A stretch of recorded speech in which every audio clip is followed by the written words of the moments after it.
You're listening to the Cantina Cast,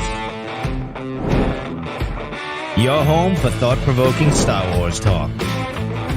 Join Albert and Jonesy in breaking down the latest news, trailers, movies, and of course, your favorite characters from a galaxy far, far away.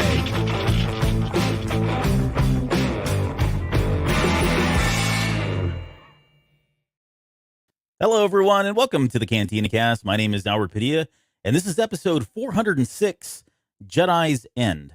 This is a show where we will break down the final 5 issues of the High Republic comic written by Kevin Scott and penciled by Ario Anindito. And I got to say, it's some of the best comic book writing that's Marvel's been putting out. We talked about that earlier today on another show, and I stand by that. There's some really, really good stuff in here. And so the show is meant to be kind of a recap, and if you've not had a chance to get into the comics and you want to know kind of what was happening and how Phase 1 ended for the comics, this is the place to be. And if you're a big fan of the hero of Hetzal, this is the show for you, because we will be talking about her ad nauseum in just a little bit. And speaking of heroes, the hero of the Cantina Cast is with us tonight. Jonesy, welcome to the show. How are you doing, sir? Thank you. I thought you were going to call me the hero of Houston, which would have been 100% true. I was going to say the hero of ad nauseum, but then I was like, no, that doesn't sound. That's not. No, yeah, the hero of nausea, I think, would be wildly accurate. Yep. So, right. How you doing? Yeah, no, and you're right, man. We talked about this earlier today. This is the, like, for a 5-issue arc. It was like with Clone Wars. With Clone Wars, you had these, some arcs just really stood out, right? Like, Avar and some of those others. And man, this is one of those that you really just, you jump right into, and you just don't want to put it down. You got to read and read and read and read. And like you said, some of the artwork, especially issue 15, the artwork, just start to finish, every single page is some of the most beautiful colors, but also just the expression and everything else that's going on is really just fantastic. I reread issue 15 just for fun, like 4 times today. Yeah. Just because I love looking at it, not only just, and not only just absorbing all the information again and again and again. Yeah, it definitely has all the feels, if you will, in a lot of different ways. So let's do it. Let's talk about it. We've got no news. There may be news. We don't care anymore because we've been really itching to talk about this. So what I want to do is kind of start off with here's what you missed. And these are just like some of the stuff that leads up to the comics, things that we're not going to get into the explanation of them, but they're probably essential so that you can kind of understand how we're going to close out this whole first phase 1 of the comics. So I'll take the first one. Avar Kriss, Keeve Trennis, Sskeer, and the twins, Sarek and Tarek, have been the primary characters. So again, if you've been wondering where the heck Avar Kriss has been, she's been in the comic book. Let me do a couple here, and then I'll let you read them. We'll split them half and half. So Sure. During the events of the Rising Storm, Avar Kriss forged a temporary alliance with Myarga, and I hope I'm saying that right, Myarga the Hutt, in order to finally put an end to the Drengir. So you may have heard the rumors were true. She was out there, creating alliances with some of the scum and villainy of the Earth or the galaxy, and it was all for a purpose. The mother of the Drengir, known as the Great Progenitor, was captured and placed in the Bogan collection on Starlight Beacon. If your first thing you're thinking is Starlight Beacon's gone, what happened to the mother, Drengir? That's a great question. I'm glad you asked that. I don't know. We'll get into it in this issue, but that's interesting to keep a note. And the last one is she's got all the irrigation she could possibly ever desire. Yeah, she's got plenty of water, plenty of sunlight. Maybe they're back again in phase 3. We'll see. And then the last thing, one of the coolest aspects I think of this story is that Sskeer is losing his connection to the Force. And I think earlier on we kind of felt like, oh, is it tied to the Nameless? Is it tied to the Force in general? No, it's actually something a little bit more scientific that we'll get to in a little bit. But he's definitely he's losing his connection with the Force, and it's affecting him and the people around him in a lot of different ways. Right. And so everything coming up to issue 11 here is really focused on the chase for Lourna Dee. So we've mentioned this before. Lourna Dee, they believe, is the Eye of the Nihil. And so Avar Kriss is a bit on a mission to find her that's really bordering on obsession. So Keeve and Tarek go undercover, and this is actually one of the covers, in order to find Lourna Dee. So they actually have their own storm ship. They do the little lightning bolts over the eyes. They've got the gear and everything else. But that's always not quite the way you want to work out, right? So when Keeve's undercover, You know, she's nearly forced by nearly forced by Runner Teeter. I don't know. I don't know what that's from. All right, I'm just gonna go from my memory of it all. So they really want Keeve to prove her worth, right, and make a kill. And Keeve, and again, this had something to do with the Hutts, if I remember right. Man, we're really good at this. But anyway, so they start questioning, and of course, there's always something that doesn't work out, and basically, Myarga blows their cover. I think this is Myarga, right? Mm-hmm. So Myarga blows their cover, and Lourna Dee shows up and turns on the Nameless, the Leveler, onto Tarek and Lourna, and onto. I love your notes sometimes, brother, but man, yeah, okay. So not on Lourna and Tarek, but on Keeve and Tarek. Yeah, Keeve and Tarek. This is why we shouldn't do these late at night, right? Well, it's okay. So pause real quick. I didn't proofread very well. No, maybe we'll edit this out. So I jumped on again with 2 minutes to spare. Normally I go through these notes and clean up all the errata, and I never had a chance to do it. So this is gonna be a fun show. Yeah. Usually I do too. Usually at the afternoon before we go on, I go and clean it up, and even little misspellings that just knack at me. And so, but anyway, so long story short, though, Keeve and Tarek are there. They're told to kill the Hutt. They don't want to do it, and then Myarga sells them out, right? And so when that happens, of course, then they all turn it on that, and then they want to make an example of them, and they let the Leveler loose. And this is where things get really, really curious and interesting. Tarek and Seret have a twin bond, right? And a force bond.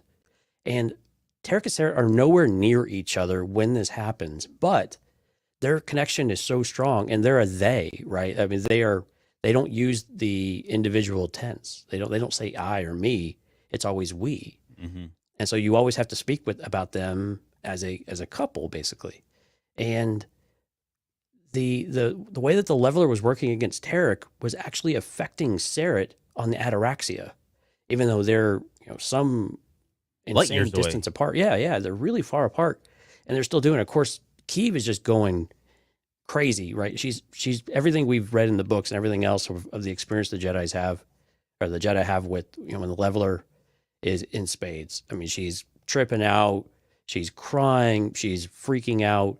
And they kind of pull out and look at the some of the folks around her in one of these issues, and they're like, "Wow, this really works," like the Nihil do. And so, but again, so Tarek and Seret start to calcify, right, and become the husk. But they basically shut themselves down into more of a forced trance, and so they're not dead, but they are really, really, really close. And so that's basically where we tie in right to chapter 11, or issue 11. They kind of go into low power mode, kind of like like R2. Like R2, yeah, and Rise of Skywalker, or Force Awakens, Rise of Skywalker, that whole series, whatever that was. But yeah, and by the way, so Runner Teetar was supposed to say Runner Keetar, or Zetar, yeah, is Zetar. What it was supposed to say, but I don't know why it so we can call him either Teetar or Zetar, however. We'll just blame. Well, Lourna calls him Zeet. Does she? Yeah. I didn't catch that if she did. Yeah, I didn't know Nihil's did nicknames, but yeah, sure, we do now. Okay, well, let's get into issue 11, chapter 1, and the first chapter is called Only Fear. And it very much deals with the onset of fear, and so at this point, we're on this planet called, I'm going to call it Zeiss. I don't know if that's the correct pronunciation. Xais, yeah. Yeah. Your guess is as good as mine on that one.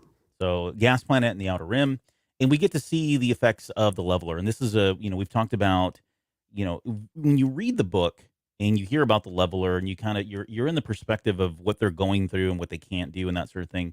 But what the comic does really well is visualize what the Jedi are seeing as the Nameless is come in, and it's having an impact on them, and it's really cool artwork. Like the coloring it's just amazing. I don't know what they did, if it's a combination of computer graphics or computer digital art versus traditional art or handwritten drawn art, but really great stuff. But you get to see all of that, and throughout the entire time, Keeve is tripping, she's being impacted by this Leveler, and she's completely scared, and she keeps saying, she's trying to recite the mantra to herself about there is no fear, there is no fear, there is no fear. And eventually she just gives in. She's scared. Because she's like, there's only fear. Yeah, that's how she ends it, right? There's only fear. She can't feel anything but fear. And like we talked about during the, I guess the Markion Row comic as well. This is for me. This is like the crowning achievement of Markion Row. The fact that he was able to do something like this to all of the Jedi and cause them to be. I want to say they're afraid, even though they've got a lot of pride. They won't admit that. Right. But the fact that they're reeling now and they're regrouping and trying to figure out what we're supposed to do. I mean, I get it. There's probably some pragmatic approaches to, okay, we can't just be out there and die. But at the same time, he's caused them to feel something that eventually could potentially lead to, fear leads to anger, hate, and suffering, right? Which we all know are the telltale signs of the dark side. Right. And then the other, and we talked about but Tarek kind of turning inside out, and Sarek can feel it as well. I mean, he's feeling 100% of what's happening here. So it was really wild how the pain just traversed, the entire galaxy.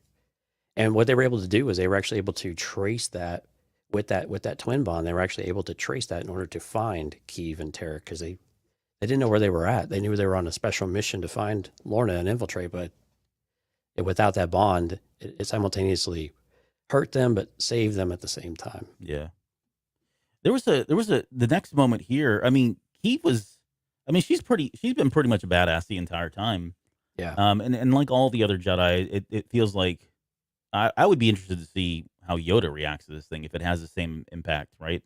But nonetheless, she was, yeah, no, yeah, there's, well, so for Keeve, anyways, she is, she's actually down on her knees, and I thought it was interesting because Zetar almost kills her. Like, he's got a clear shot. He's in his little, right behind her. Yeah, his little mechanized, what was it, Krang from the Teenage Mutant Ninja Turtles outfit thing that he's wearing, Right. I invoked the TMNT quite a bit on the show. I don't understand why, but yeah, he's got a clear shot and he's about to like kill her, and it's actually Lourna Dee that stops him because they feel like they want to keep the Jedi alive because they need to test this out, right? They're still not, like, there was a part of like they need to feed the Nihil, they need to feed the Nameless, but there's also like they want to make sure that they keep the Jedi alive so they can just monitor them and make sure that what happened on with Load and Greatstorm wasn't kind of like a one-off type fluke type thing, Right. And Lourna, you have to remember, these folks haven't seen it in person before. They haven't seen the effects of it in person. And so Lourna and them, or Lourna in particular, wants to see, does this thing really work, or was this a fluke? Mm-hmm. So she really wants to make sure that this is actually a real thing. And again, she's bringing these back to Markion, but I'm of half a mind to think that she was very much thinking that, if the other guys on this ship happen to die, then maybe I'll just take these and I can kind of create my own type of, I don't know. It's always difficult to understand what Lourna's, plans really are. And we know that she's not, at this point, she's not really all that loyal to Markion. And then actually throughout these issues, he's constantly questioning him, like, at least not directly, but kind of in the background of, would you turn your back on me and you stab me in the back if you're in the same position? Yeah.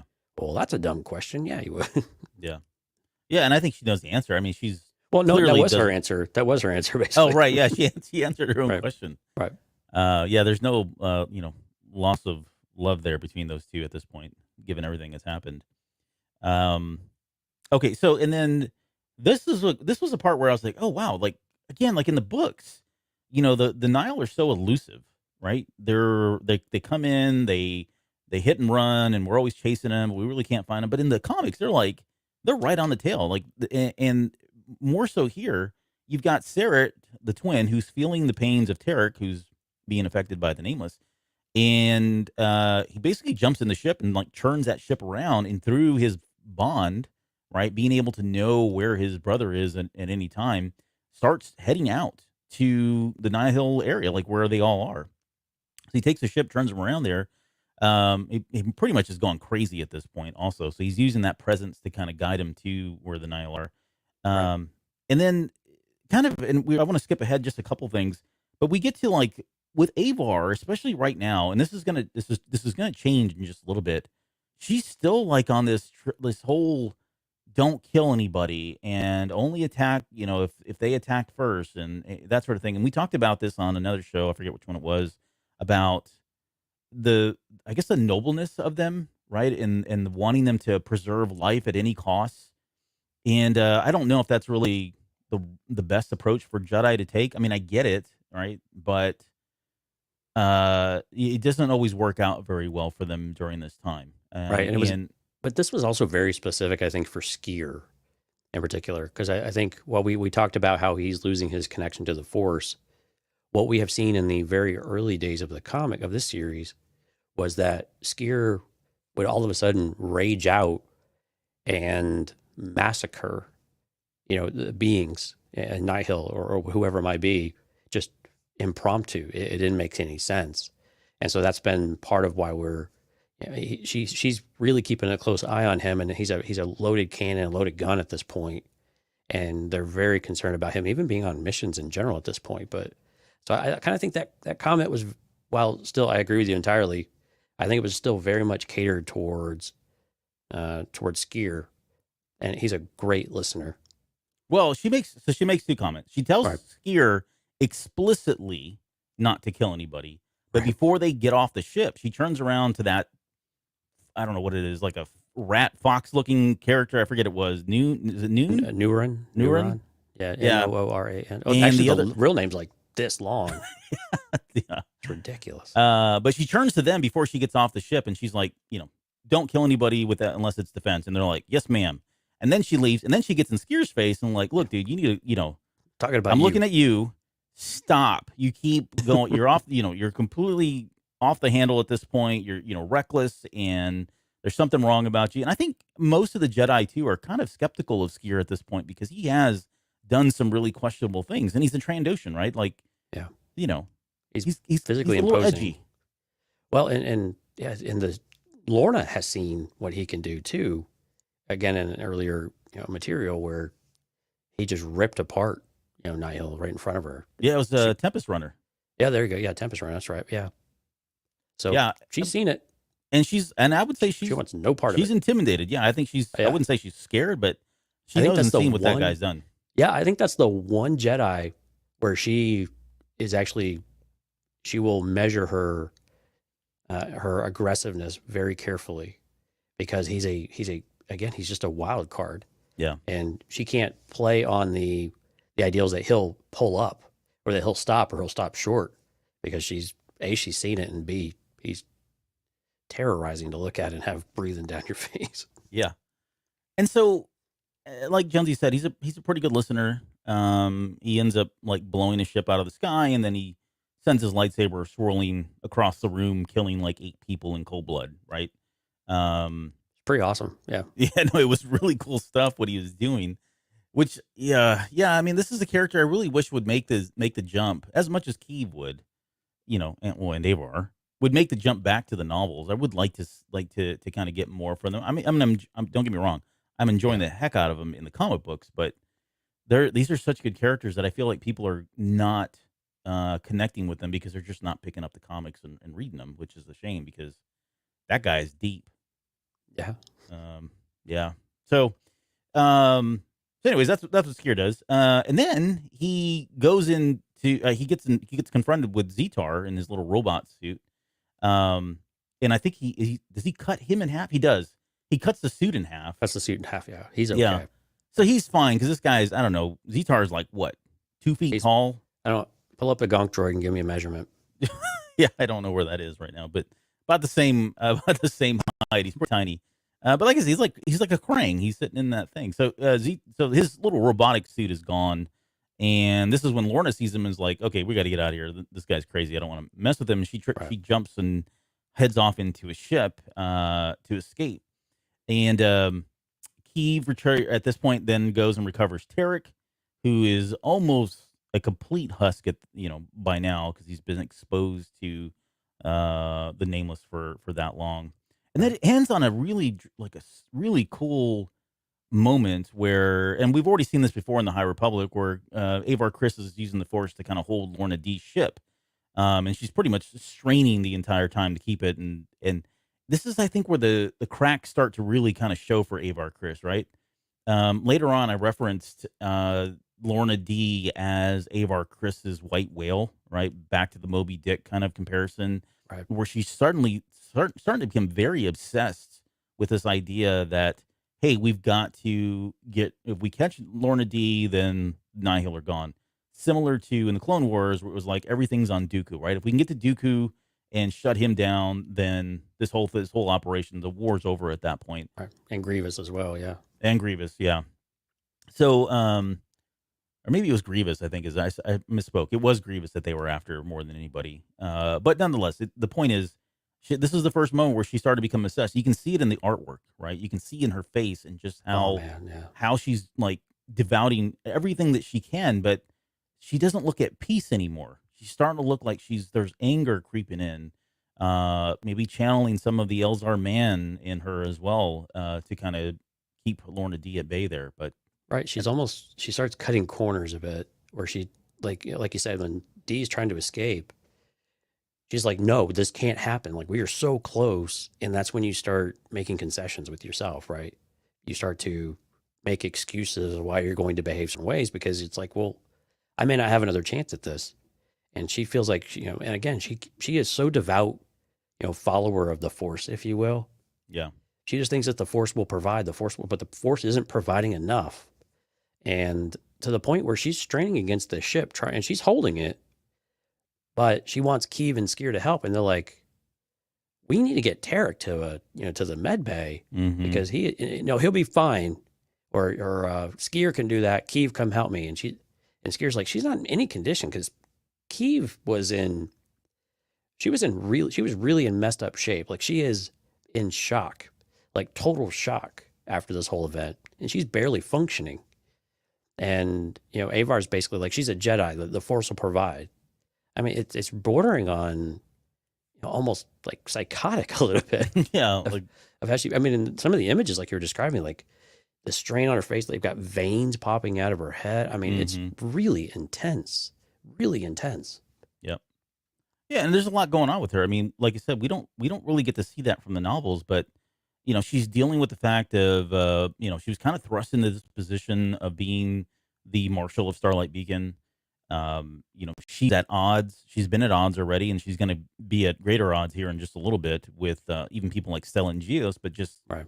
The Republic in general.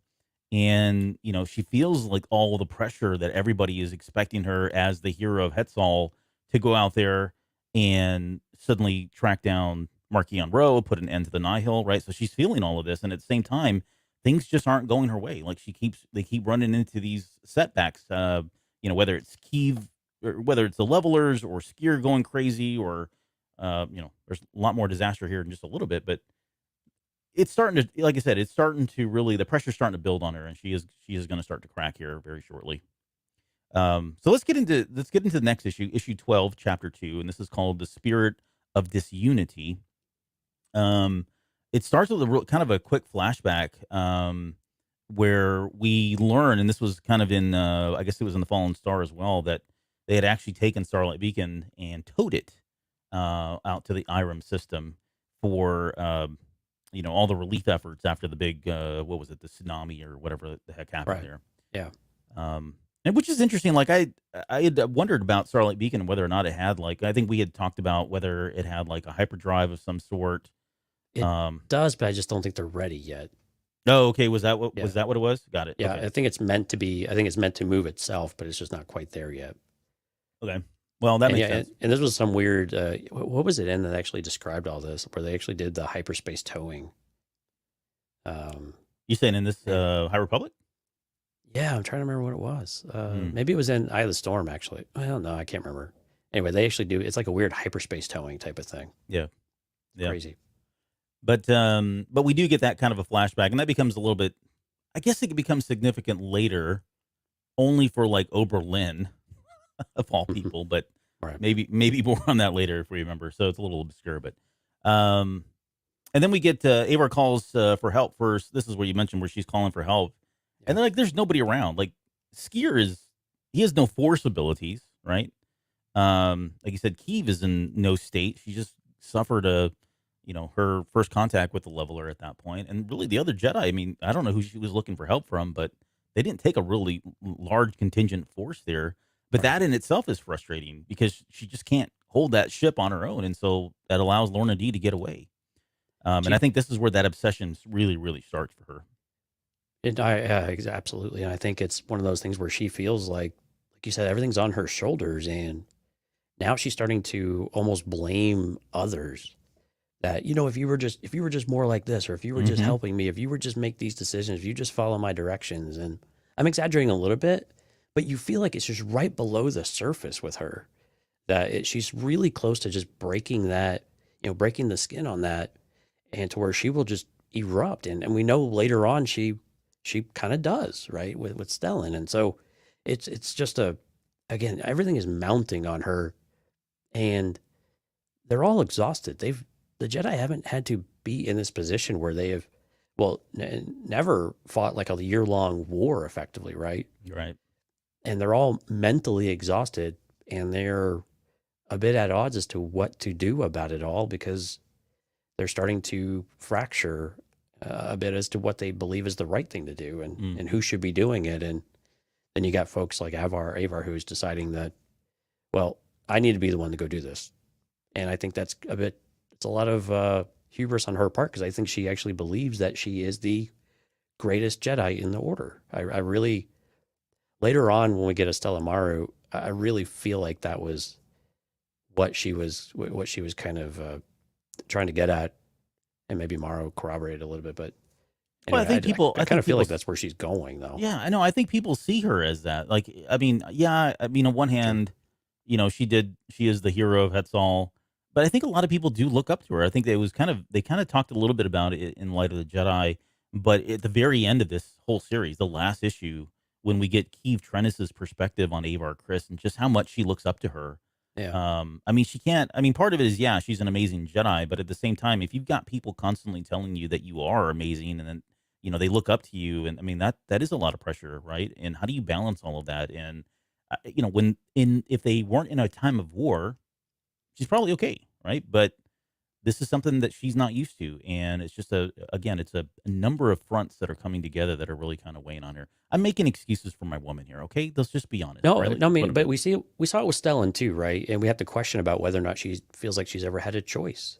Yeah. Right. Stellan feels like his path has more or less been laid out in front of him, which I think was overly simplistic, but I see his point. And I can imagine that Avar feels much the same way. And Elzar, of all people, had a lot more flexibility, because he was kind of not the runt, but he was kind of the misfit of the three, right? Yeah. So expectations on him were much lower when you had those two front and center. And I think it weighs on you after a long time. And these guys are in their, I'm guessing 20s or probably 30s, I guess, right? Maybe. I don't know. I don't think we've ever gotten ages. My guess is he's probably the middle child, right? He's the bad boy. Right. Avar, Stellan was the oldest, and Avar was the youngest, so they had all the privileges. But that little Elzar man guy in the middle there just never got any love, so that's why he's a little darker. So we flash back to Starlight Beacon, and this is a really interesting aspect that I really wish they would have explored a little bit more. And I'm probably going to oversimplify this, but so the plan at this point is, okay, Lourna Dee got away. We need to find the Nihil. We're at event horizon. We've got to do this now, or it's never, kind of thing. And so they and I don't remember, they don't really reference where they got the path engine from, but they've somehow, or do you know? It's from, oh my gosh, yeah, they do mention where they got it from. But you think about that. Okay, I'll think about it. Or look it up. But no, they get a path engine and they slap it on the back of I think it's the Anoraxia, if I'm not mistaken. And now they have a way, because the path engine has these pre-programmed paths of through no space or hyperspace or whatever, to go out to the main base, right, where all of the Nihil are hanging out. So they put that on the back of it, and I kind of wish they would explore this a little bit more. Like, to me, it seems like if that's a sure thing, which now probably in hindsight, now where we are at the end of phase 1, maybe doesn't make a lot of sense. But rather than blowing these ships out of the sky, and incapacitate the ships and take the path drives and start outfitting them with, on the Jedi ships, and allow that would be a way for them to kind of always be able to find the Nihil. So again, I may be oversimplifying the process, but essentially that's exactly what they do to head back out to find Lourna Dee. Right. In the meantime, though, what has happened a little bit before this is that Sskeer has been basically relieved of duty, because Avar was so angry at both him and Keeve. And then she saw what he did. She's like, you defied my orders. You didn't do what you were told. You recklessly killed, your lightsaber, please. And he hands it off to her, and basically he's suspended of all actions until he can be judged by the Jedi Tribunal. And which again, it's just, you can see it breaks her heart at the same time. But again, she's losing grip. She's losing that grip and traction on, who she is and what she believes in, because she can't get over the frustration. She's just taking on anybody that's around her. But now we've basically sidelined Sskeer, which of course derails Keeve even more, because Keeve feels she's like been abandoned by her master, but she kind of needs to be there for her master. And then Avar is someone she looks up to, but she's kind of off her rails. And so Keeve is just, I'm just trying to figure out what the heck I experienced and, pull myself together. And she's a bit alone in this way now. And so it's kind of a tough time for all of the characters. But yeah, and you were right, it was the Ataraxia they were attaching it to, and the text is too small, so I didn't see what the name of the planet was. Oh, okay. Right. It was not Valo or anything like that. It was some other place. Yeah, I don't remember where they went to. I thought I had it down here somewhere. I think it's a little bit further down in the show notes. Not important. Okay, so here's where we get the a scene that I didn't think we would ever really honestly get, and that's just the Battle of Galuf. They gave us the Galuf? planet, but they gave us the battle name. Okay. Well, thank you. It was gonna kill me. I had to keep looking. So, okay, so we get this, between Stellan Gios and Avar Chris, it feels like that relationship was pretty healthy. Never thought that, they would ever kind of get into any kind of a little spiff or spat, but nonetheless, in Stellan's eyes, Avar has become completely obsessed. She's leaving to go after Lourna Dee, and in his mind, in the mind of a lot of people on Starlight Beacon, she's abandoning her post. She's supposed to be there. She's supposed to be the marshal and kind of running everything top to bottom. Not running everything, but at least the law enforcement or the Jedi enforcement. And she's not. And people are starting to feel like this is starting to get very personal, right? Like this is a personal thing now for you. You've, again, like you said, gone off the rails. And so they go back and forth about it. I think Avar it almost feels like Avar's got, she's revenge in her mind. But there's an interesting quote in there where she says they attacked the Jedi instead of saying they attacked the Republic. So not only is she taking it personally for herself, but she's looking at it from the perspective of they're only really after the Jedi. Like there's like and she's probably right to some extent. If you think about where Markion Rosehead's at, he seems more inclined to do wrong to the Jedi than necessarily the Republic. They just have to be a byproduct of his, nefarious plans. But she sees this and she is very defensive of that, right? As again, this person that people look up to, she's kind of like she sees herself as one of the leaders. And so in that regard, she is taking it personal for the sake of the Jedi and not so much the Republic, which, kind of goes against the grain of what the Jedi should be doing. Yeah, and I wonder if I wanted to ask you this question: if that comment was more inclined around the hubris of Jedi, like we're a step above, and actually we're above the Republic in that way too. I agree with you that I think Markion Road definitely, the Jedi are the true threat because they're the wild card, right? They can do things and they can organize themselves in ways that the Republic cannot. Mm-hmm. But do the Jedi? There are some Jedi who, we've seen this in other areas of Star Wars, but do we have this with Avar starting to subscribe to that theory maybe as well? I wouldn't, and honestly, at this point, just the amount of stress, like there's a part of me that thinks that Avar Chris does feel like she is better than others. I don't know what it is about it.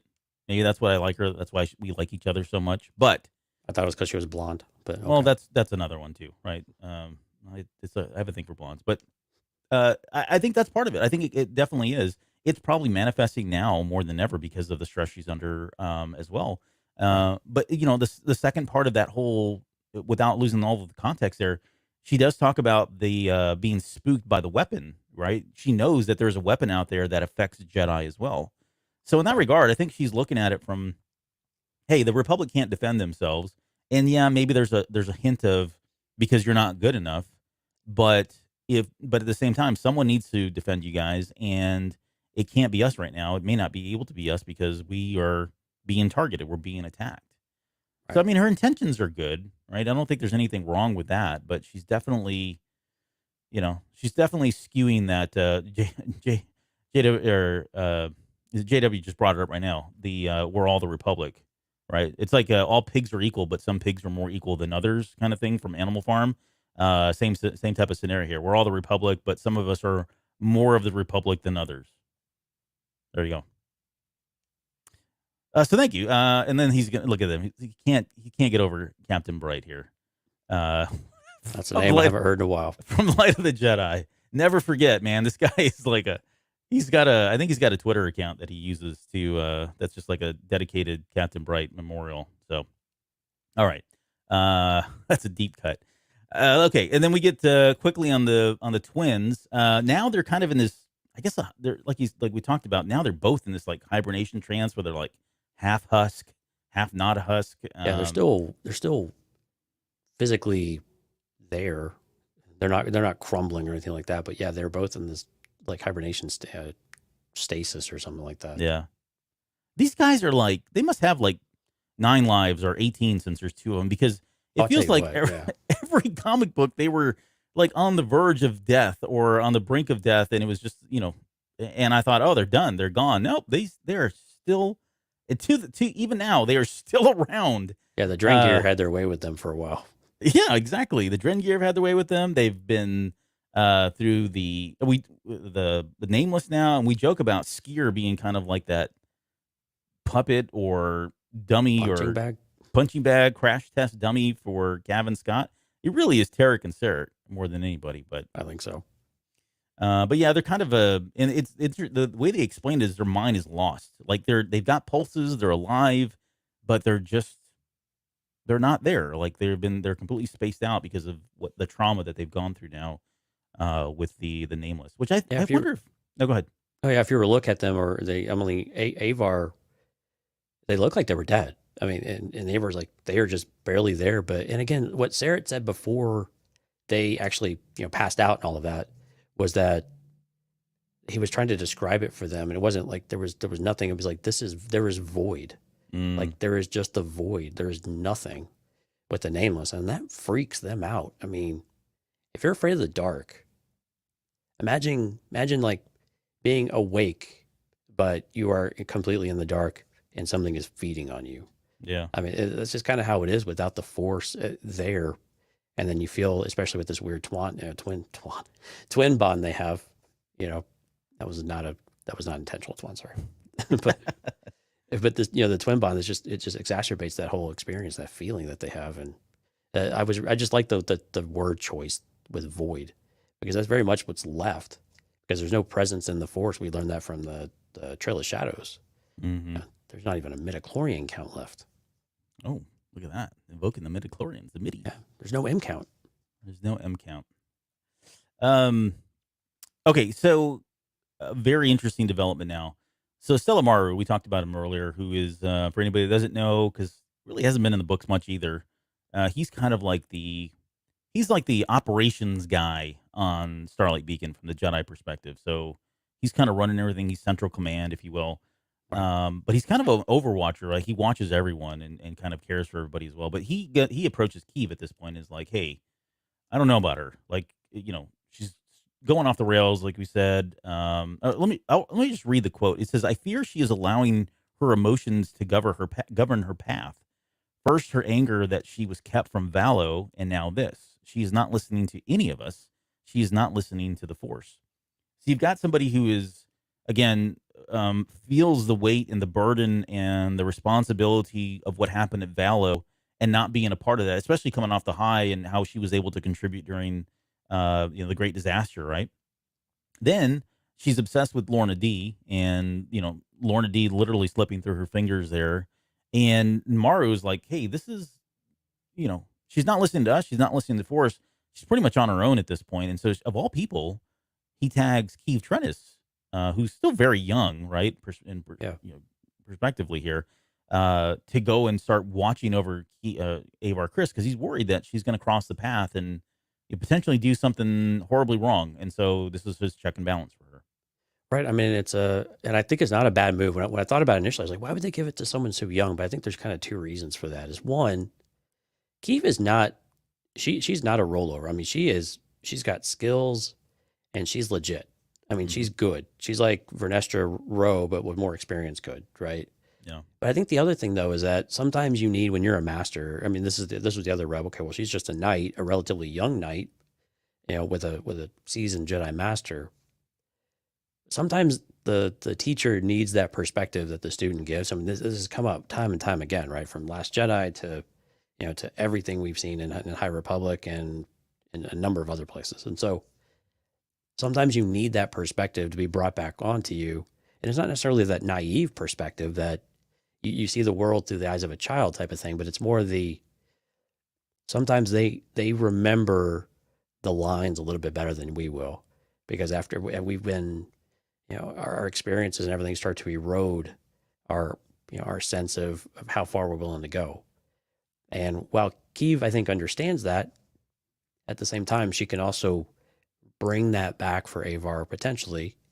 And that's what Maru's hoping that'll happen, is that because Stellan's not getting through to her. If Stellan can't get through her and the council can't get through to her, and Sskeer, she completely turned her back on and basically fired. Like, literally, who else is there that could really do it except for, a former student or someone that she also was very happy for Keeve and very proud of Keeve as well, where she came from. So there's a definite level of respect there as well for her abilities and who she is. Yeah. No, that's a good point. I hadn't really looked at it that way, other than, I kind of took the more shallow approach of like, she's too young. But yeah, it sounds like it. Well, that, and she was there. So, I mean, there wasn't a lot to pick from, honestly. Let's just be real here. But yeah, no, we shouldn't take anything away from her in her ability. So it's a good choice, and it proves to be the right choice a little bit later. Right. And then the comic does a really cool, interesting thing here at the very end, but it does the flashback, and we kind of alluded to this and talked about it already. But we get the flashback of what happened, like you said, after Sskeer went and killed all those people, and Avar scolded him and takes his lightsaber away and says he's not a Jedi. She says her actions were not worthy of a Jedi. Right. Yeah, that's the kettle calling, or whatever. And then pending the judgment of the council, right? We'll see whether or not he sticks around. And Keeve is like, pleading to him, like, I need him, right? It's the only person that she's got really left. I mean, this is her master, and everything else seems to be falling apart, including him. So, of course, she doesn't want this. And that it's a really quick scene, but we go back to kind of present day, and where Keeve walks in and wants to talk to Sskeer about what's going on. And the really cool part about this is we finally get, again, what are we in, comic number 12 now? And I think it started in comic 2, or maybe when we first found out that he was kind of losing his connection with the Force. Yeah, we finally right away. Yeah. So we finally get to learn that this is it's kind of a genetic disorder. It's a rare disease that impacts Trandoshans. And here's the part, and you're better at picking up on this stuff than I am, but I wasn't sure if this was a genetic disorder that was happening to Trandoshans and was it somehow affecting the Force, or was it just the fact that it was causing him to regress and be aggressive and full of fury and rage, and because of that was forcing him to lose his connection with the Force? Yeah, it was a bit unclear. It sounded more like the latter. It sounded like as he started to go back to more of a primal state, that basically you don't have the capacity to connect with the Force. You don't have the ability. You might be able to do it innately, but you don't have the, although they don't describe it that way, but this is how I kind of reconcile in my head. Yeah. Is that while you might have Force-like, be able to touch, like, so animals can touch the Force, but it doesn't mean that they're, quote unquote, intelligent, walking and talking and making decisions and right and wrong and things like that, right? And so that's how I viewed it, as when he gets more primal, while there might be a connection to the Force, I think that may have been oversimplification, but he won't be able to wield it and control it and call on it on demand. But he's again, mentally, he'll start to lose all idea of who is who and what is what.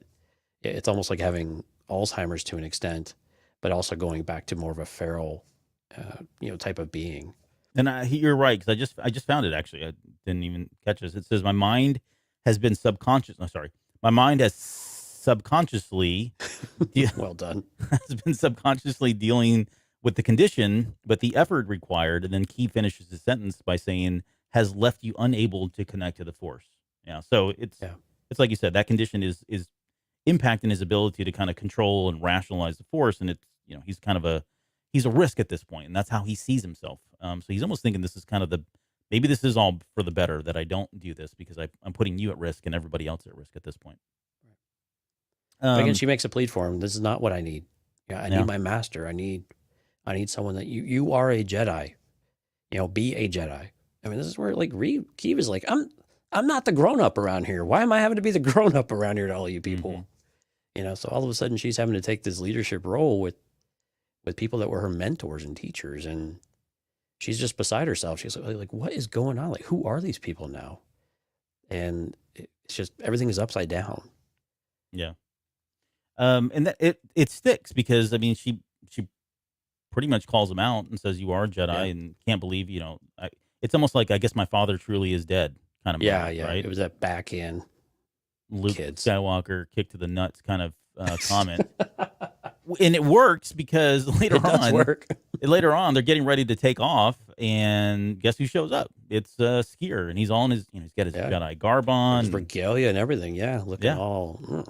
And he gets in the face of Avar Chris, not aggressively, but is like, hey, until a decision's made, I am a Jedi, and I don't have the Force, but I'm I'll do my you duty. don't have anybody else either, so, right? Yeah, I'm coming along with you. She didn't say anything. She was like, all right. Yep. Oh no, she looked at Keeve. She's like, well, he's your responsibility then. Yeah. Anything that happens is on you. So, and then she actually says that. She goes, well, if he gets out of line, I'll kick him on his scaly ass. Yeah, and he says, and she will. Like, yeah, she will. Right. And it's unfortunate that we don't. Well, I shouldn't say. I don't want to cover. It's good that we brought that moment up because it is cool. But there are lots of other moments like this. You would do yourself a favor to read the comic because we're touching all the big important stuff. But there's just little moments like that are just really good writing and good character development. And there's some lighter sides to it, believe it or not. Like that whole relationship between Sskeer and Keeve. It's fantastic. It's so cool. We didn't even talk about Sskeer has a sense of humor. If you he does, yeah, no, 100%. So it's good. That's why I said I really wish they would make it into the larger books because I think more people would really love what they have, the dynamic between those two. Agreed. Okay, well let's get into issue 13, chapter 3, and this is the Battle of No Space, and we start now in the Great Hall, which we all know is kind of where the Nihil like to hang out. It's kind of like their base of operations. It's considered no space, which you can only get there with a hyperdrive or one of the path drives. And by the way, they left in the anorexia with that path drive attached to the back of it. Right, and they know where it's at because of the computer that was attached to the ship. So that's why they know what no space is in the Great Hall. So that they've got some information there. Yep. And this is where you get to see some of the inner strife that's happening among the Tempest Runners because Zetar's like, we're the Jedi are right on our tails. We barely got away. I got cut in half, and where the heck is Ro? Like he's nowhere to be found. He's completely radio silent. And this is where Lourna Dee's like, yeah, sucks, dude, but this is been here before. And she makes a comment about it. I think you'll, Markion Ro, I think you'll always do what you do, Markion. You'll chart your own course. And to hell with the rest of us, right? Right. And that's kind of in that she's not wrong. That's exactly what he does. He just kind of smirks at it. Yep. And so the Jedi show up, and of course, Zetar wants to run. I mean, that's probably his first instinct. And Lourna, of course, is a complete opposite. She wants to just take it on, head on. And so they decide that they're going to stick around and fight the Jedi who showed up. So, this is where things start not going so great. For who, though? Who do you think? For anybody. Yeah, it all kind of starts to unravel. The Nihil are quite on the receiving end of a lot of this, but when you look at the Jedi, you're not feeling too great about them either. Yeah. So the Jedi basically, I mean, they essentially are doing what the Nihil do. They evade that ship. They blow a hole in the side there, short of the gas. And they were, I think before they were saying though, well. They had the ship come out. They're like, what is that? And I was like, it's definitely not. Then they knew what it was at first sight. They're like, well, okay, well, we have time because they're Jedi and they never fire first. And then, bam, bam, bam, bam, bam. Yeah, exactly. Yeah, the Jedi just they're like, huh, well, that was unexpected. Yep. And then, yeah, they basically a boarding party and start blowing the doors in. Yeah, I mean, they literally force their way onto the ship where the Nihil have kind of taken up space and defense. And it's cool, such a cool page, too. Yeah, I was just looking at it, too. Like, right before they come in, there is a shot of all the Nihil, and they're kind of standing there watching that door, waiting, and you can't help but think of Episode 4, that opening scene where Vader comes through with the stormtroopers. It's exactly like that, which is really cool. But then when they actually do melt the door open, I mean, they use their lightsabers to kind of cut through. It's a cool shot because you got Avar Kriss standing in the middle, Sskeer's in the back. You've got Keeve Trennis coming through it, and then one of the other people the that's guy in going the to die red here. shirt that's going to die. Yeah, he comes through as well. Yeah, He's Neuron, I fine. think. Yeah, Neuron. Is that newer? I think that's Neuron. Or whatever. Okay. Yeah. But yeah, and so Avar Kriss comes in and she's like, "Take no prisoners." Like I don't know what happened because to be honest, like at the very end of when they take off in that last issue, like there was some tongue in cheek there, and she was smiling, and they were having a joke about Keeve putting dude on his butt if he got out of line, and then like as soon as she gets in here, it's like she's completely changed. Like she's reverted back to this crazy obsessed person with the Nihil, saying things like take no prisoners, and well, she said take them, and then Keeve says take them prisoner, right, Marshall? Right. And she got no response. Yeah, no. Well, the response was hack and slash. I mean, from like Elzar Man style. Yeah. Shoulder to hip. Diagonal. On more than one. Yep. It was insane. Yeah, she's just cutting people down left and right. And again, they're the aggressors. They're the ones that have boarded the ship. And then poor little Zetar, right? He lost his little suit. So the only thing he really had left was like some kind of it's like a flamethrower kind of thing that he put on there. And so he's got this tank of gas on and this is where in the back. This is where the visual was not real clear what happened. Oh, he's dead. I really stared at. Oh yeah. So yeah, Avar uses the Force to crush the tank, and it explodes. Yep. I mean, when I was reading this issue when it first came out, I texted Albert. I was like, "Your girl has lost it. Like she gone." Yeah, I was just looking here. It says, I love that they call them Jays too. I know we've talked about that before, but they call the Jedi the Jays. But yeah, she says she remembers him, and then next thing you know, it's like explosion, like all through his guts are flying out. I mean, they don't show that, but I mean, well, no, he's on fire too. Yeah. Oh yeah, he's yeah, exactly. He's laying there, and she just very nonchalantly just walks over his dead corpse and keeps on going. So yeah, her and Elzar Man have a lot to talk about here. Post the Fallen Star, which is going to be. I hope we get some of that too. Hope so. 2 more years. Yeah, and of course now Keeve, remind you, Keeve was like championed with making sure that Avar Kriss didn't step out of line, and she's really starting to question her judgment. And they get it. Like she confronts her about it. Like this is not you've gotten out of hand. Like you've this needs to stop. And Avar pushes back, and we get them fighting for the first time. Now, granted, she straight up like turns around and wields down on her. Oh, like you're saying Avar does? Yeah, Avar to Keeve. Yeah. Yep. She's like, you need to know your role, young one. Yeah, you will know your place. And so they get into a fight. And I don't know what else there's to say other than it's pretty quick.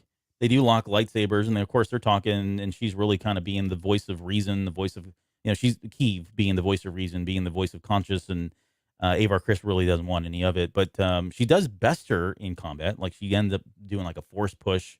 Meanwhile, the Nihil are still there's gas all around them the entire time, and right in the middle of this when they're both kind of trying to take each other down, Lourna Dee walks in. And I don't know where she got this from. Like, I don't remember them ever talking about this. So this was because remember, so in this issue, just a few pages before all this, Zetar was saying that his suit's not ready. She goes, "You're Nihil." Oh, it's supposed to be that suit? Okay, got it. Yeah, so I guess he was repairing it or he had one. And so he didn't have the confidence. So we have Lourna Dee comes out in this giant mech suit, again, which was really big. and said, Xenar should really have more confidence in his abilities Yeah. and in his work. And she has like this like laser type of sword as well. It was very intimidating. Mm-hmm. So they get into it now. So now you've got Avar Chris fighting Lourna Dee in this kind of battle suit, and she's wielding. Lourna Dee's got like a, I don't know what that is. It's It's not like a some weird lightsaber. red laser sword type of thing. Yeah, I mean, there's in Star Wars, there's plenty of these. They've happened before. But again, you got to remember. So at this point, Lourna Dee is still public enemy number one, and in Avar Chris's mind, this is the Eye of the Storm. And there's a cool moment. There's a cool picture in here where you get to see, Lourna Dee in her helmet, the way that's drawn, and then next thing you've got Avar Chris doing the same thing. But they are ready to. I mean, this is like the showdown that she's been waiting for, and of course she ends up winning in this battle. And the way she does it, and I'll just jump ahead here because I think it's just kind of the battle. But I don't know that. Well, Lourna kind of won the fight. Yeah, no, she did until she Well, releases yeah. the Force. Right? Yeah, what was she going to do? Oh, she was going to strike down. I'm trying to remember why she did it though. Why Lourna Dee did that? No. Oh, yeah, because Avar Chris, Avar- because so Lourna Dee pulls a Marquis Rowe. She commands the troops to start shooting her own people, right? Because at that right. point, and this is like the ships. So Lourna Dee calls all of the Nihil ships that are floating around on the outside there, and they start shooting the ship that they're on. Well, they were going to destroy the Great Hall. Yeah. Yeah, the whole thing was coming down. And That's that's when right. she goes, "You're going to fire on your old people or whatever." And she goes, "Well, if it means winning." So Lourna Dee is like, "I'm in this to win it at any cost. I don't care who lives or who dies." And to some extent, you got to understand, like, she's so done with the Nihil, right? Like, the whole Marquis Rowe and the backstabbing, and, you think about everything she went through in Tempest Runner. These are, to me, it feels like these are people that are a means to an end, but she has no love for any of these people, right? She could care less. And it's different than it's a different way though than what Marquis Rowe approaches that same kind of that Right. I don't know, And approach, I guess. At this point, we kind of felt like Keeve was making progress with Avar as well, to where Avar was starting to kind of snap back into reality of like, okay, yeah, maybe I have started to push things too long until this moment where it's just too much. It's just too much. And Avar actually says sorry to Keeve right before. It's actually a really cool like image. She takes the Force. She's laying down on the ground. She got pushed back, and Lorna's right on top of her, and she's like, "I'm so sorry." And then she just uses the Force and completely obliterates the suit, and shoves Lourna Dee against the wall in the back, and knocks her down and out. It was an incredible force of exhibition of the Force. Yeah. I mean, this is like old Republic stuff, or Force Unleashed stuff, right? The Yeah, ability it really for, was. the ability for somebody to wield the Force in this manner. And part of it is likely because she was channeling some level of anger or emotion, given everything that was going on. Given her talent. I mean, she's arguably one of the strongest, if not, she is definitely one of the strongest Jedi that are in this era, given what we saw her able to do and her ability to kind of connect everybody. But again, like, so this is, she's in this to win it as well. Like, she really wants to ensure that Lourna Dee does not get away at this point. And so after, she's fallen out, Lourna Dee has come out of the suit and is sitting there kind of shell shocked about what happened. She asks her, do you yield? She doesn't answer. Do you surrender? She still doesn't answer. And then Lourna Dee whips around with Tarek's sword. Like, she has that lightsaber. And so then they start kind of getting into, a little lightsaber battle there for all of about 2 seconds until she finally crosses the line and lobs off Lourna Dee's left hand after, I think it was, she says, "How dare you?" And it's in response to the fact that she's seen Lourna Dee use this Jedi weapon now, and like this was the final straw. Like, she can't even wrap her head around the fact that it's gone this far, and she wants to put an end to it. So, really powerful moment. We finally get somebody that loses a limb in the High Republic. Unfortunately, it has to be Lourna Dee. Well, and then we get one of the darkest set of lines I think we've had in a while, and maybe all of High Republic adventure from Avar Chris. Yeah. It's a So, really dark moment. well, yeah, and because you think about earlier on, I think it was in Light of the Jedi, or no, it was in the comics. It was in like issue number 1 or whatever when they were doing the the celebratory christening of the Starlight Beacon, right? Right. She calls upon that and she says, "I made a covenant long ago, a covenant to anyone who could hear my voice. I said we would be a beacon of darkness, that we would protect those who were afraid, and you made me a liar." But I don't do that line justice, honestly. It's like Jonesy said, like you can see it in her eyes. Like she doesn't even have like pupils the way they drew her, right? She's got like Oh, she's white standing out up. eyes. Her eyes. I mean, when there's one image, I think a page later, where the top of her down to her nose is like shaded, and it's just so eerie. I mean, it captured the quote in the visualization of it just absolutely perfectly. Yeah. And then she continues on, like she's already got this. I'm getting evil look in her goosebumps eyes. just thinking about it. Actually, I'm not even lying. She's like she doubles down. She says maybe words are not longer. Maybe words are no longer enough. Maybe a new covenant must be made. Oh boy. And this is where like Keeve is on the ground, and it completely gets her attention. Like holy crap, what's about to happen? And she says a covenant that never will be broken. And she pulls up her lightsaber, and we end on this iconic page. I think now it's like one of these moments for at least for me, especially in the High Republic, that you'll never forget. Where you've got Keeve Trennis now Avar Kriss now standing over Lourna Dee. Lourna Dee's on her knees. She's missing her left hand. Holding She a looks stump. Yeah. holding a little stump. I mean, in pain. Looks like Terrified. she's scared. And Avar Kriss is saying for light and life. Like she's using that slogan, that motto, So perverse. Yeah. in a way that was never intended. She's completely and this is where she's kind of really bottomed out, in terms of where she's at. And you've got Keeve Trennis standing behind her, screaming no because she knows what's about to happen. And I honestly thought at this point she was going to do it. Like I was already had my thoughts, or at least I was already starting to feel like Avar Kriss was really getting a little too far off the edge here.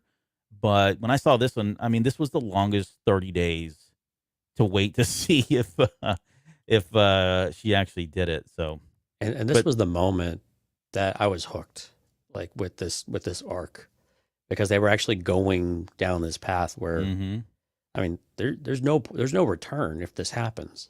Yeah. Well, I say that Elzar seems to have 19,000 lives here, but but for Avar Kriss to do this is completely different than an Elzar, and this would break the Jedi. I think. I mean, I think this would really break the Jedi, and it would break Keeve, and everything that they look up to, this individual and what she means, and that's why, like for the title card choice for this week, there was only one option, and it was I didn't realize the that. scene. Yeah.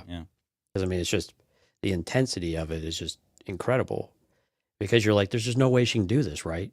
There's no way she can do this. Yet, when we get to issue 14, can we just get into issue 14 now? Yeah, no. So issue 14, chapter 4, is the Edge of Destruction. And do you want more of a segue? But nope. So we'll just continue this. So she actually swings down. Yeah. So she actually goes through with the swing, and Keeve pushes off with the force and jumps right in front of her. And somehow Avar, because of the way they drew this, like she was going with all of her might, and somehow she stops herself before slashing into Keeve instead of Lourna. So she was, and this is why I messaged you about it, because like, dude, she went. I mean, she went all in. Like she's crossed the line, even though she didn't make the kill. Right. She made the decision. She was committed. Yeah. Yeah. The choice was made. The covenant was made.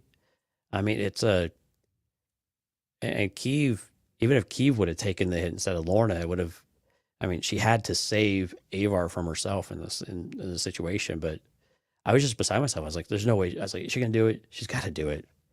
And then she did. I was like, no, but she can't do it. I was like, you all of a sudden.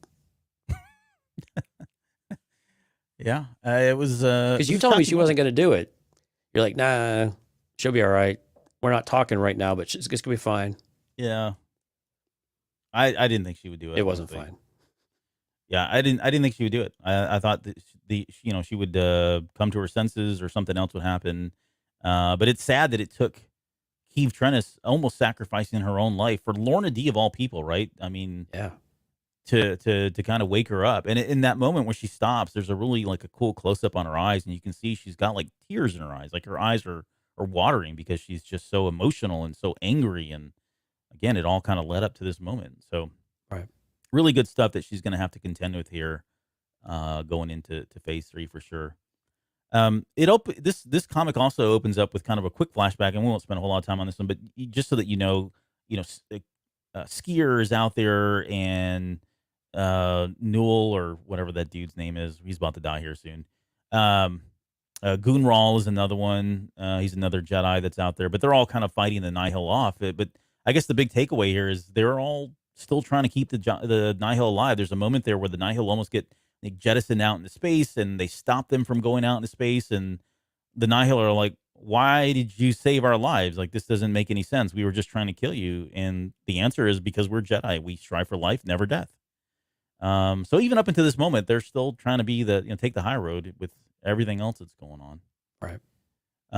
And so going back to Keeve and Avar Kriss, you've got now Lourna Dee, who's ever the opportunist, standing or sitting behind Keeve Trennis because, Keeve just jumped in front of her. And so what does she do? She naturally takes her lightsaber and takes Keeve Trennis almost as a hostage, to kind of get away at that point. I'm trying to think where they go from here. I'm just going to fast forward here. Oh, yeah. So this is... she shoves her, yeah. Yeah, she shoves her with the Force. So, like, Avar's still persistently trying to get to her, even though I wouldn't say she had a disregard for Keeve's life, but it was still a high risk move that I don't know that I would have taken, given how close that lightsaber blade was to Keeve Trennis's throat. I mean, it's like right on her throat at that point. It was. Yeah. But I think that sends her unconscious, and this is the final. You realize, okay, they've actually got Lourna Dee now. They've officially captured her at this point, because after she hits the wall, she goes and doesn't wake up for a little bit here.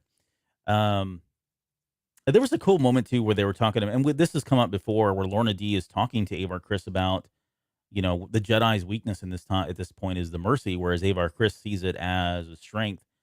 And I don't know, like, to some extent, I do feel like the level of mercy does feel like a weakness for the Jedi during this era. And this gets back to the whole balancing thing, right? With like Luke and Ahsoka Tano and at least what we perceive as is their take on the Force. But again, it does feel like it is a little too naive at this time. Well, I think it's how far are you willing to take that to where you will sacrifice something in the name of your own belief system? I mean, not your own belief system, but their own. Oh my gosh, this whole light side, dark side type of thing. Mm-hmm. I mean, we've seen examples where, like Porter Engle, of course, in Light of the Jedi, you didn't want to kill, but he did. We've seen lots of examples of it where the Jedi will, and they can feel bad about it, but they still do it. But this was very different, though. And I think the idea of mercy, though, was like we had in the other part of the Great Hall, where the other Jedi are saving the Nihil, even though they don't deserve it. I think there's one thing, if someone with a lightsaber to your neck, I mean, there's a certain extent of, okay, well, are you willing to put aside your ideals to protect someone? If every life is precious and one Jedi life is not the same as sacrificing a civilian, well, is the life of someone who's willing to sacrifice that civilian greater than that civilian, greater than your connection to the light side? I mean, this is a huge circular reference, right? Mm-hmm. Of who is more right and more justified and more, I don't know, just important, worthy of sorts, right? So it's they struggle with it. I get it. I mean, it's a tough place to be if you're so worried about going down the dark side. And again, this is why fear is so prevalent with the Jedi. They're so afraid of falling to the dark side. And it's no different in this era than it has been in every other era. And so it's something they still don't really want to address head on, I think. And they try at times, but they always kind of turn their shoulder and turn their head on at the end of the day. Yeah. Well, and on that note, we get a very cool moment between Keeve and Avar, where I think Keeve shows a lot of maturity here and a really good Yeah. understanding, like fundamental understanding of the Force that gets through to Avar Chris for the first time in all of this. Maybe that and the fact that now Lourna Dee is in custody, but Right. I don't want to take anything away from Keeve's moment. But she says not everyone can be perfect all the time, not even you. And I think that's the problem, right? Like we said earlier, I think her expectations from her and other people is that she is perfect. And Keith goes on to say that none of us are infallible. And it's then that Avar picks up the rest of that line by saying, thinking we are only leads to the dark side. And then she gives her kudos for being so smart. And of course, Keeve credits Sskeer for kind of being the reason why she is who she They're all is. high-fiving out of the way of the Grey Hall and everything. It was very similar to the Stellan Geos discussion in Fallen Star, right? Yeah, good point. It was Yep. some parallels to that one. Yep. Okay, and so they have their, hallmark moment there. And they then jump back into the ship and they head to Starlight Beacon, unaware of what's going on. So they're heading to the Irem system. And as they come out of hyperspace, Chris immediately can feel that something's not right. She doesn't know what it is, but something's definitely wrong. Do you think that was the ship was going to explode, or you think it was like the levelers, or just yes? Yeah, no, I think it was probably, knowing her, it was probably all of that, really. But I think there was Yeah, true. The song was probably dissonant or changing or something. it was right? skipping, yeah. Or what would be the term for that? Oh, that's, I mean, with a record, that's what it would do. Scratch. Yep. The record scratch is what it was. And then we get Keeve and Sskeer finally coming together and talking about what's going on. And, she's so concerned with him. And he's like, kind of, and we see this with plenty of other Jedi, especially in this era more than anything. But, this whole idea of, hey, you need to go on your own path. Like, my life is not your destiny. And for Keeve, it's very hard for her to separate this, right? It's hard for her to just disconnect from him. And they're having a really poignant moment. And again, this is where the comedy fits in because Lourna is like standing there imprisoned, listening, having to listen to these two go on real sappy about each other and how much they love each other. And she's like, makes a comment about like she feels like vomiting now that she's had to listen to all of this. There was one thing too in this moment that I wanted to ask you about. This is the first time I've ever heard of this, but Sskeer talks about the dawn of the luminous, which I assume is cool. I would assume that's the beginning of the Jedi. But Right. now we think of luminous. It used to always be Yoda and luminous beings, but we can't help but think. Oh yeah, it it's was the one of writers, those like right? elbow to the rib cage, like yeah, Yeah, little wink. But yeah, Dawn of the Luminous. yeah. But he says that is for a Padawan to become Padawan to become their own Jedi and kind of forge their own path. He says that has been the reward of every master since before the dawn of the luminous. So I don't know if there's anything, and again, there's nothing. It ends there, and they never make mention of it again. But I'm curious. It got my attention. Hopefully, they come back to that and visit. But I have a feeling it was just a fun remark. Well, yeah, until it's not, until it's actually a thing. yep. We'll And find then out in the Old Republic. Yeah, exactly. So Avar, feeling that things are not right, decides to call Stellan Geos and's like, "Hey, what's going on?" And this is where she gets some really kind of bad news or a rude awakening of that. This is the Fallen Star moment. Yeah. Yeah, like, "Hey, thanks for showing up finally, but while you were gone, I've taken over as the head of Starlight Beacon." And she's like, "Wait, what? Like you? Temporarily, right? Yeah, he's like, "No, You abandoned your post." yeah." He definitely calls her out, and there's where he's looking at it. It's like a very scornful look, like, you should never have done this kind of thing. And it was very much like Avar was just an issue ago. It was the same that anger that we saw in Stellan. Because again, we got this from the Fallen Star from Stellan's perspective in the book. Mm-hmm. And so now we kind of get it from her end too. And you could just feel how hurt she is by it. But he's not wrong, but he's also somewhat under the influence of the beasts that are on Starlight Beacon at the time and all the stress and the strain and everything else that's been going on there. And he's very much in the place where Avar was as she was taking a swing at Lourna Dee. Yeah, that's and true. everything that led up to that. So Avar's kind of come across the other side. Stellan hasn't had that fortune. Um, and like you said, this is the moment in the Fallen Star where you read Avar Chris say, we finally have, or what was the exact verb? It's the same line. Yeah. He says the wild Minot chase, we have a success, we have, and then gets cut off because that's when the first explosion goes off. And that explosion rocks the ship, the Ataraxia, which hasn't docked yet. It's just kind of floating next to Starlight Beacon. But it But knocks her even it back. took damage. Yeah. Yeah, no, it did. They lost power because of the explosion. I guess because of the proximity that they were there, and of course, again, ever the opportunist, Lourna Dee now takes advantage of the situation, given that they don't have power, which seems kind of like a terrible design flaw if you don't have a backup auxiliary power. But let's just assume that the backup auxiliary power was gone as well.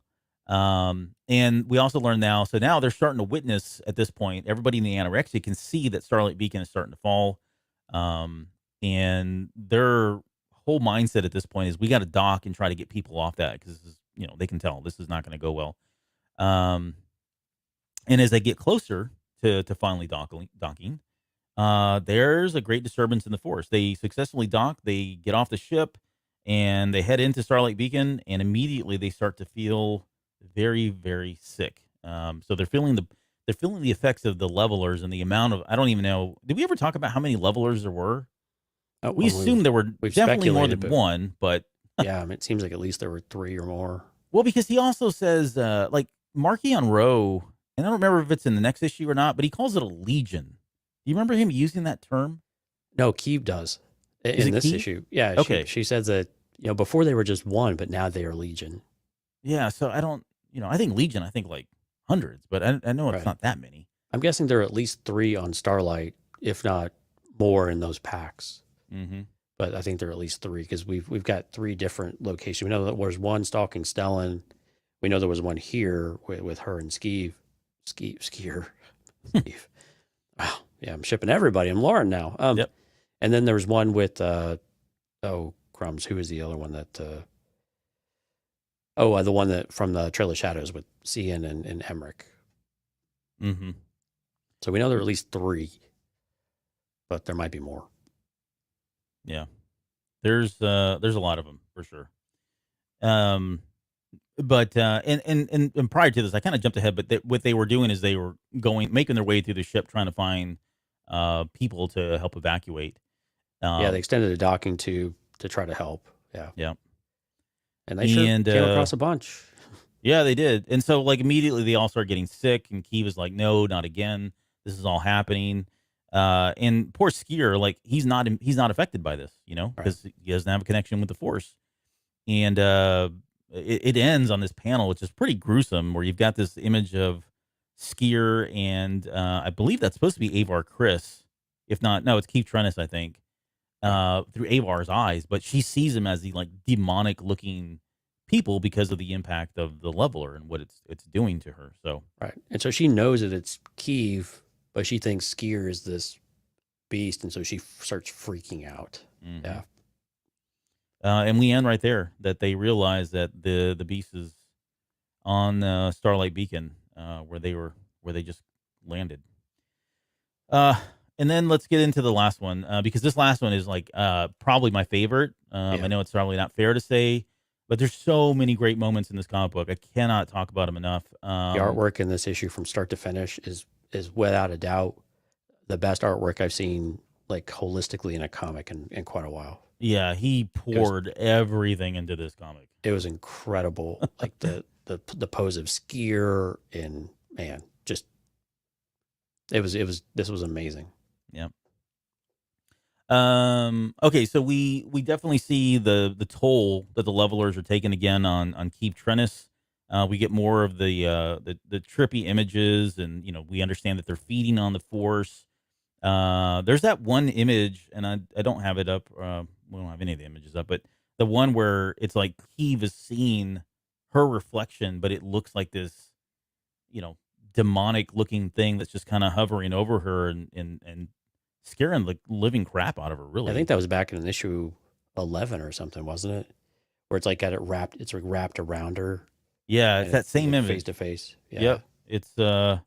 It's almost got it's got its tentacles like all around her, holding Yeah, on to and her. that's So, something. I'm glad you brought that up because that's something about the lever that's interesting. Is that it seems to take on the appearance of whatever you've got in your head. Like with Keeve, it's almost herself. In mhm. Trail of Shadows with Emmerich, it looks like the crazy old lady that sings the song. Mhm. And so it's interesting how the shape, and with Avar, it kind of takes the shape of Sskeer. Yeah. And so it's interesting how the Jedi all perceive it a little bit differently, but all the same, very terrifying. Yep.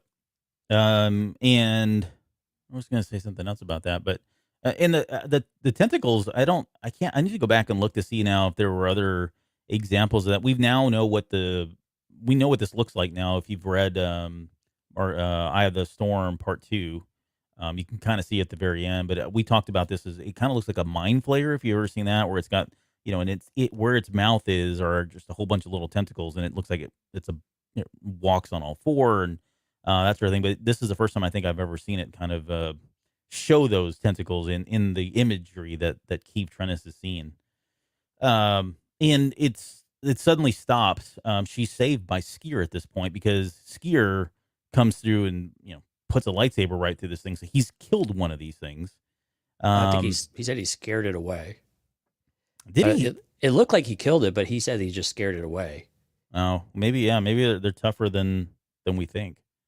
But definitely, you're right because it runs off, and then that becomes what his mission is. Like he sticks around to kind of go trace these things down and fight them off, and while they go out and try to get to the control center so they can kind of get assess where everybody's at.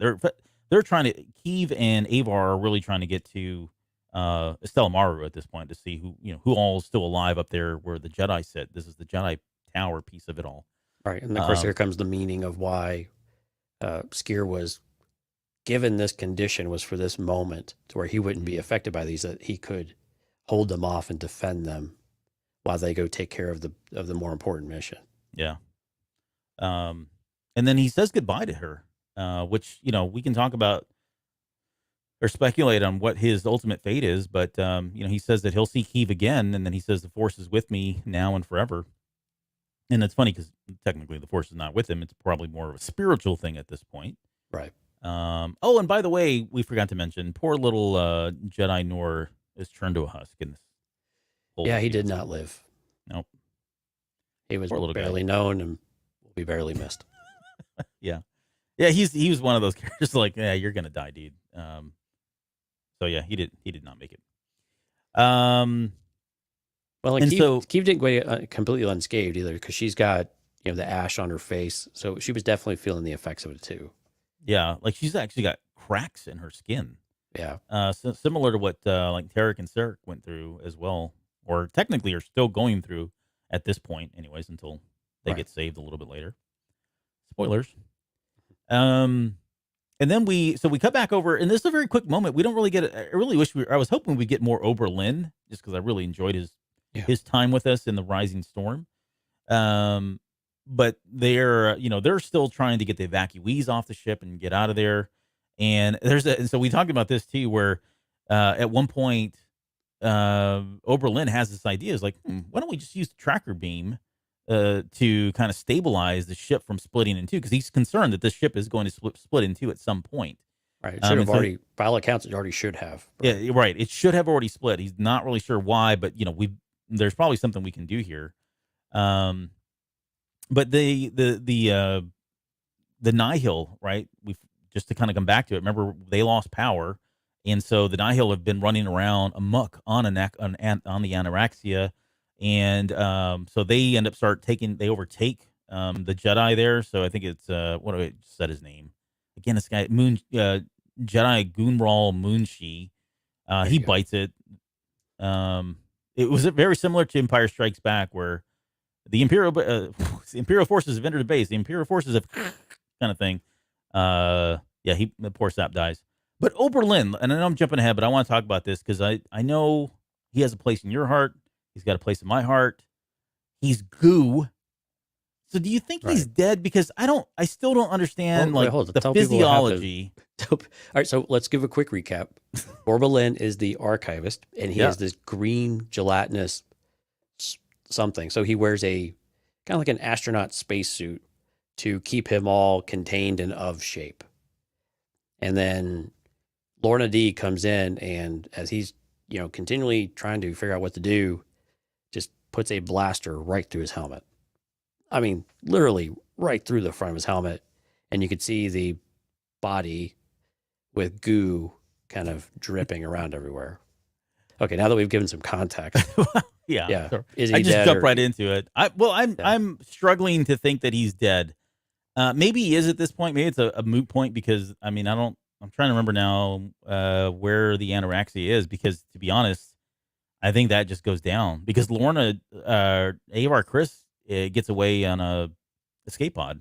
Lourna steals it. Yeah, that's right. She takes off. So Yep. if he is alive, maybe he's still on the ship with Lourna Dee. That's probably not a good situation. But Right. I don't know. That's very possible. It's just the physiology of a goo and a blaster bolt. At what point? What are you hitting? You're hitting. Where are his organs at? Exactly. First of all, right? Yeah. Does he have organs? Does he have organs? Yeah, I don't know anything about it, but yeah, I'm with you. I hope he's not. I hope he comes back and gives her another lesson, because she remembers it, and she's like, "That was for Valo." That was for the stupid history lesson you gave me, you jerk. That's for throwing coins at me. Yeah, that was rude. She called him a worthless ball of slime. How dare her? How I dare know. her, ma'am? That's Ma'am. right. Sorry. All right, and then Goonral dies. So what? And then Lourna Dee takes off the anorexia at this point too. So she's just earned herself a ship. Everybody gets a ship in this in the High Republic if they just stick around long enough. And where she goes, Nobody knows. nobody knows. Yeah, we're I not don't real know. sure if she goes back towards Markion or what the plan is for her, because she knows she's got choices, but it's really unclear. But so maybe a good chance to talk about Lourna Dee after the events in this comic or in this arc. Are you still in the camp that there is something redeemable about Lourna Dee? Now, I'm not saying that she doesn't somehow help bring down Markion Ro for her own interest or something like that.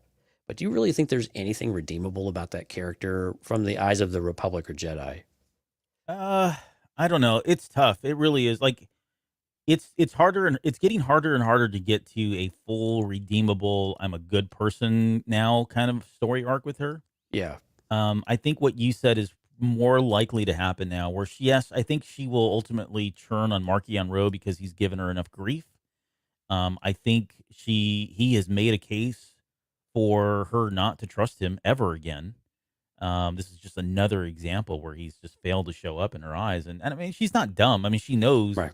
that he's just using her for fodder and using her own people for fodder. So I think she will turn him in or give intelligence of some sort to help take him down. Markion, his plans have changed so much though, too. Like, I don't know, like, how valuable really is her intelligence, right? He's not, they've already found the Great Hall. They already know about the paths. I mean, what does Markion really have outside of his new impenetrable forces, this piece of the Outer Rim that he's completely cut out and isolated himself in, which she doesn't really have any, I don't think she has any intelligence on that. So I don't know where, she could go either way. Like, she can go a lot of different ways at this point. She has freedom to leave. I don't know why she would go back to Markion Ro, I guess is what I'm saying. And I don't know why that she would try to align with the Jedi at this point. Is this the last we ever see of her? I don't know. Well, and then trying to reconcile everything that happened in Tempest Runner. It's just, and this is why I think I had a bit of a issue with how Tempest Runner was, is because it really, especially all being from Cabin Scott, it was just like we get this really uncertain path for Lourna Dee about what she actually, we know she wants freedom, right? Yeah. She doesn't want to be told what to do. She's tired of all of these different factions because they just want to use her, and she doesn't seem to have her own say so. But now she's kind of like chaos, enabled, and it's just kind of out, set loose. Mm-hmm. And to where, like, she doesn't want to help the Jedi. And I don't think she would actually willingly help the Jedi or the Republic. Whether or not she helps them inadvertently might remain to be seen. But yeah, Oh, and Stephanie says she's one of those chaotic neutral. No, I don't know if she's chaotic neutral. Well, that'd be an interesting assessment of where she sits on the scale. But I would say she's probably, yeah, I would say she's chaotic. And she's not, I don't think she doesn't have good. yeah, in Tempest Runner, I would say she's chaotic neutral.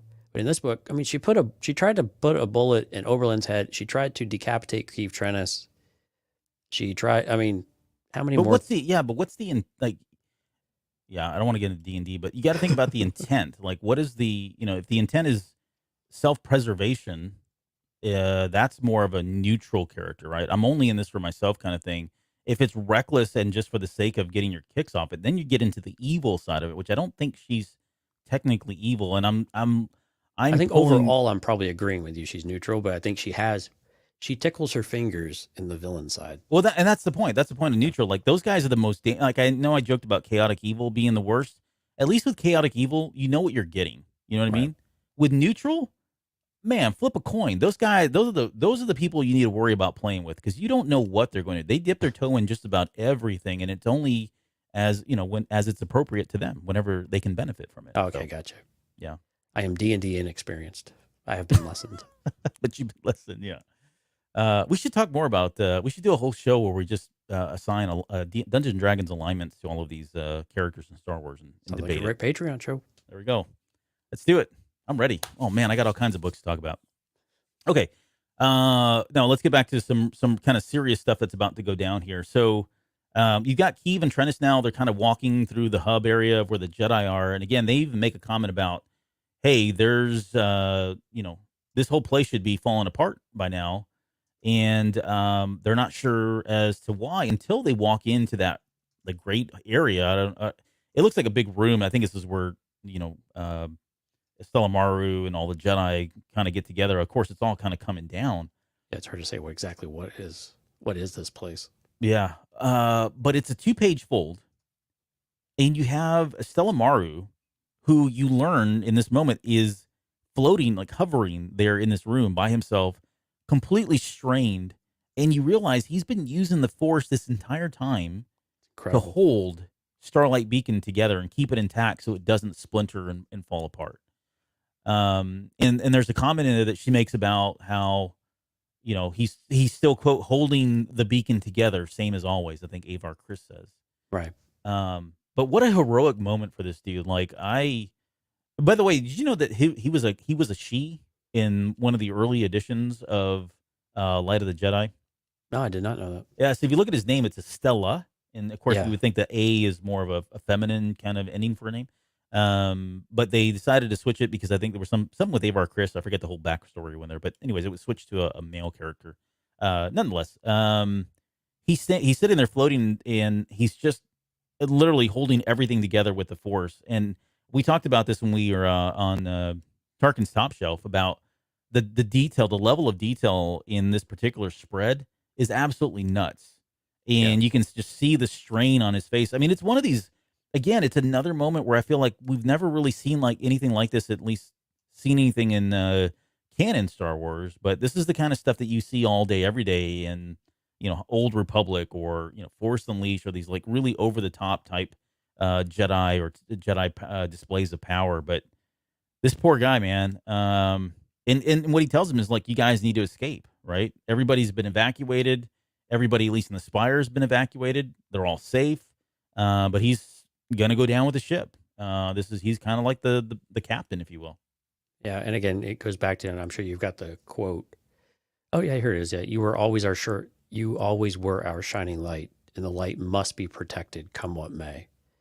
I mean, it was very telling. Again, it's not so much even though things have been really bad and things have been really tough, we have to sometimes cast that aside in order to rise up to be the person that we may not always want to be, but sometimes we have to be and need to be for the galaxy and for others, which is a burden. I mean, it's a tough thing, and she already feels like this weight of guilt that comes with this. But I mean, she has her super hero moment where she flies up into the air and helps Maru hold the station together, which was pretty neat too. And again, she starts bringing the Song of the Force, and we get this really amazing 1-page spread, which is actually the cover for the second printing of issue 15. Oh, is it really? Oh, I got to get that. Yeah, I do. So like it has Avar with kind of like this blue background, but all the Jedi are kind of around her that she senses. And Keeve is talking about how, she could feel, she's connecting them all once again, just like on Hetzal, or during the Battle of Hetzal. But there's also some that are no longer there, that are obviously missing. Mm-hmm. And so it just kind of speaks to that. But to spread on this one page, I'm so glad they did this for the second printing, because it is such a really cool piece of art. And again, I said the artwork on this issue is really worth picking up all by itself.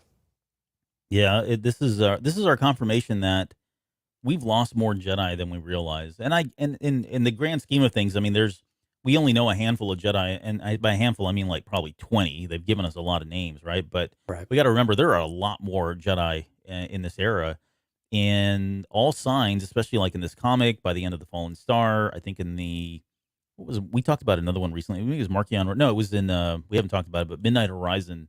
Yoda. Oh crap! Spoiler. Yoda makes a comment about how, hey, we really need to like regroup because our forces have been decimated. So we don't know the true extent of how many Jedi we've lost at this point, but we know it's been a lot, and there were a lot more on Starlight Beacon than I think we're thinking about, that we know about, which was the whole point of Avar Chris saying, "Man, there's a lot of Jedi in here. Some of these I know, some of them I don't, but a lot of them are gone." So she definitely and again, when we get to Trail of Shadows, we'll learn a little bit more there too. Mm-hmm. And you get Torvin Buck in a pretty much naked in a diaper. Yep. That's how they cook stuff, right? Or So yeah, she does get that cool moment, but it's and while she's doing this, so she's sitting there using the Song of the Force, trying to pull everybody together again. You've got Maru still holding everything together, and you've got Keeve Trennis, who finally meets up with. She finally finds Tarek and Sarek, and they're kind of in that catacomb state, if you will. And right at that moment, there's a kind of a hole that gets blasted in the door or in the wall. And Keeve Trennis is like just seconds away from getting jettisoned out into space, which is a common thing. And it's the High Republic. It happens a lot. Right. She almost gets jettisoned out into space. And it's Tarek and Sarek who finally awake from whatever kind of lost state that they're in. And it was because of Avar Chris, right? Avar Chris she was able to influence at least the Jedi enough in this moment to allow these two guys to snap out of it right at that moment where Keeve Trennis almost went out into space, and they stop her from going there. So I love it too. Not today, Keeve Trennis. They always use her first and last name. It's great. Yeah. They're so literal about everything. They say none of us will die. Yeah, that's not true. You guys have been asleep, guys. There's been a lot that's happened here recently. Right, yeah, you need to catch up. Yep. We'll give you the cliff notes later. And then it's so they're doing an admiral job. Stella Maru is doing an admiral job of keeping it all together. But when it finally breaks the atmosphere is when it all kind of falls apart. Like it's beyond his control. Like this is too much to ask of anybody, right? In space, no gravity, no resistance. Yes, it's a really admiral display of power, but once it hit that atmosphere, this thing broke, and it breaks his concentration. He's still trying to keep it all together, but it definitely breaks Avar Chris's, and the song's broken at that point. Right. This is where she, I believe her. Like it was a very selfless act to her to offer, but she offers Maru the opportunity to switch places. Like, you go, I will stay here, and I'll take over for you, and we'll try to keep this thing afloat as long as we can. Well, it's kind of like Stellan, right? I mean, you're the captain, you got to go down with the ship. Mm-hmm.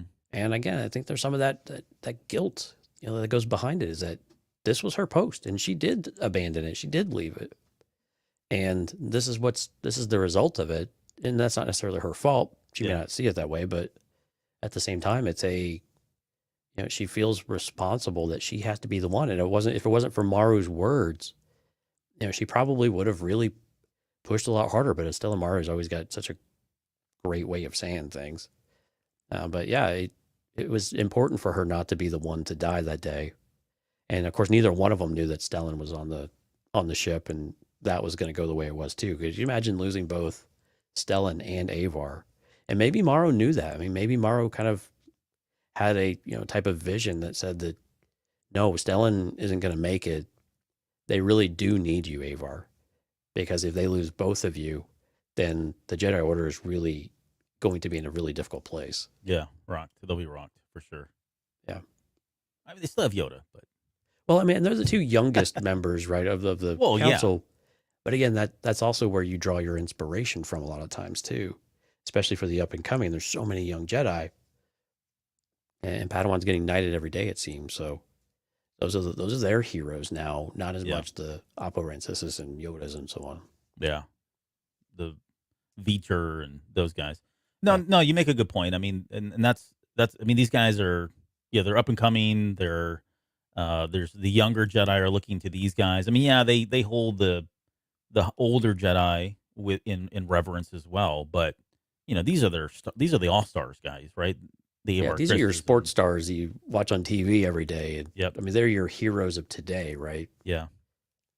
So, no, that's a good point. Like I can see where he was thinking, hey, you're gonna do much bigger and better things than I will, and that's really what this is about. Generous offer, but thanks, but no thanks. And he then gets Casey, which we don't really talk about much, as one of his droids, to push Avar into a escape pod, and they take off in the escape pod. And his last words, as he's screaming in terror, as I'm sure he's just burning up at some point. I don't know really what's going on here, but it says, I think he is. I think he is actually starting to catch fire. Yeah, that's how I took it. But he says, "May the force be with you, Marshall, always." And she screams, "Mara, I'm not leaving you." And of course she does. Yeah, and this whole thing goes up in flames. So, and then really it just kind of ends. Her escape pod hits the ground.